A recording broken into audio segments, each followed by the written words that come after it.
Misy olona ny tsy vitovikevitra momba ny fanatanterahana fifidianana filoham-pirenena eto Madagasikara. Misy ny mihevitra fa lalana tokana andry hafahana mamaha ny krizy misy eto amin'ny firenena ny fifidianana, eo koa nefa ireo izay mihevitra fa hiteraka krizy vaovao indray ny fanatanterahana ity fifidianana ity. Ny vovonam-pikambanana ho an'ny tandrazana dia manana ny fomba fijeriny eo anatrehan'ny fanatanterahana izay fifidianana izay.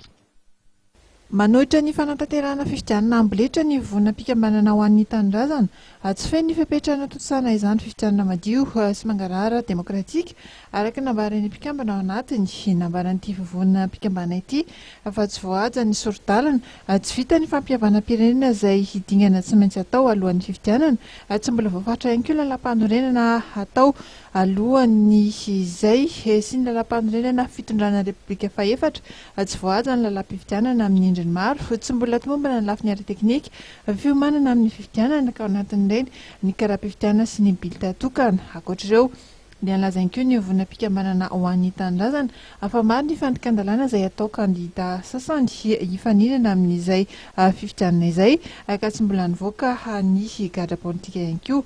Manahy ny mety isian'ny korontana sy savorivory mialohan'ny fifidianana ary sy aoriana ny ity vovonana ity. Aina zany fampirontanana zany eto am-pirenena fa ny fampihavanana ny fanrafitra tokony amboarina dia miroso antsika amin'ny fifidianana fa zany zavatra mahatonga anay hoe mampitandrina ary tsy manaiky an'izao karazana fifidianana zao raha tsy feno tanteraka ny karazana hoe inona moa izy ity ny azahoantsika zany miroso amin'ny fifidianana.